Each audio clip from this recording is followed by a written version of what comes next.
गावबुराफोरखौ जोङो गोबां खामानियाव बाहायो, सरकाराबो बाहायो, पाब्लिकआबो बाहायो, नाथाय गावबुराफोरनो जिखिनि सुबिदा नांगौ बै सुबिदाफोरखौ नांगौ बायदि होनायखौ नुवाखै। दा जोंनियाव गोबां जेंनाफोर दङ गामिफ्राव, बे जेंनाफोरखौ फोजोबनांगौब्ला गावबुराफोरखौ जोङो मदद खालामनांगोन, एक्टिभ खालामनांगोन। ओंखायनो जिखिनि गावबुराफोरनि साकरिया रेगुलार जायाखै बेखौ जोङो रेगुलार खालामगोन। जेराव भेकेन्ट जाना दङ बेवहाय गोदान गावबुरा होगोन आरो आसाम सरकारा जि थाखा फैसा गावबुराफोरनो होयो, अनसुंथाइ होयो एबा बेथन होयो, बेजों दाजाबदेरनानै जोंबो एसे होदेरनानै गावबुराफोरा जाहाथे गुबुन गुबुन खामानियाव जोंखौ मदद खालामनो हायो बेबायदि जोङो बेबस्था लानो नागिरदों। गुबैयै दिनै गथ'फोर लांखारनाय मानाय बायदिसिना खामानि मावनो होननानै गुबुनाव हिन्जावसाफोरखौ थगायहैनाय बेबायदि गोबां जाथायफ्रा जायो। बेनिखायनो जों गावबुराफोरखौ मोनसे ससियेल रेजिस्ट्रेसननि बेबस्था खालामनो नागिरदों।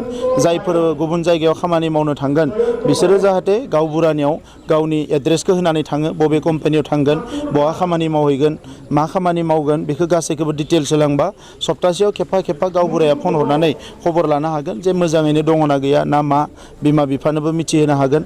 दा माखासे समाजाव जों मेगनजों नुयै जेंनाफ्रा सानफ्रोमबो जायो आरो बैफोरनिफ्राय समाजखौ उदां खालामनांगौबा जोङो माखासे गोदान गोदान खामानि मावनांगौ जायो। आरो दा बिनिखायनो जों गावबुराफोरनो मबाइल होनाय बेबस्था खालामदों आरो फैगौ बोसोरनि उनाव मोनफ्रोमबो गावबुरानि न'खराव जोङो कम्पिउटार आरो इन्टारनेटनि बेबस्था खालामगोन, जायनि गेजेरजों गामिनि गुबुन गुबुन जेंना, सोरबा एडमिसन लानाय, सोरबा टिकेट दाननाय बायदिसिनाफोरखौ गामियावनो रायजो राजाफ्रा फ्रिलि बिथांमोना बे सापर्टखौ लानो हागोन। गुबैयै मोनसे नवोदया जात्रा आलायारन आगान सुरनाय मोनसे लादों जोङो। बिनि गेजेरजों गोदान बिटिआरआव जोङो माखासे सोलायनाय लाबोनो थाखाय रांखान्थि सोलोंथाइ बिथिङाव जोङो थांखि लादों आरो फैगौ सेप्तेम्बरनि 1 अक्ट'निफ्राय अक्ट'बरनि 2 अक्ट'सिम जोंनि इएम, जिएम, एमसिएलए, एमएलए गासैबो गरिब मानसिफोरनि न'खराव थांगोन आरो बिथांमोननि जेंनाफोरखौ जि हायो जायगायावनो सुस्रांगोन आरो हायिफोरखौ जोङो उनाव सुस्रांनायनि लामा बरनगोन। 1 नम्बर। 2 नम्बर, अक्ट'बर मासाव जोंनि सरकारनि मानसिफ्रा आबादारिफोरनि न' थांगोन, आबादारिफोरजों रायलायगोन।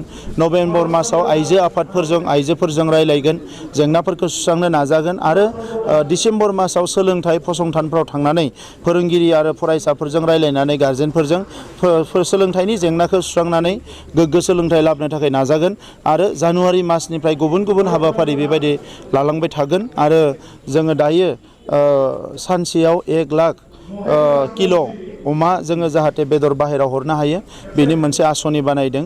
50,000 लिटार गाइखेर जोङो हरनो हायो।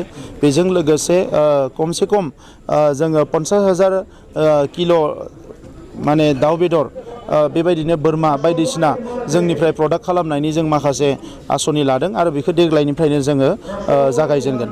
बेनि खोथा नङा, बे जिला बिटिसि जादों बै समनिफ्रायनो दाबि खालामदों, नाथाय बे दाबि खालामनाय बायदि रावबो मोननो हानाय नङा। सुक्तियाव लिरनाय दङ बर' आफादफ्रा लुबैनाय बायदिसो दाननो आरो सोनो हागोन होननानै।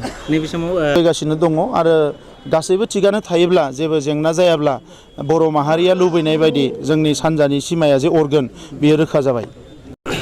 मबाइल माह राननायनि हाबाफारिनि गुबै थांखियानो जादों समाजाव गोबां गुबुंले आबहावा सोमजिबाय थायो आरो बे आबहावाफोरखौ समाधान खालामनायनि दायित्वआनो जादों गावबुराफोर। ओंखायनो बे राननायनि दायित्वखौ लानाय जादों।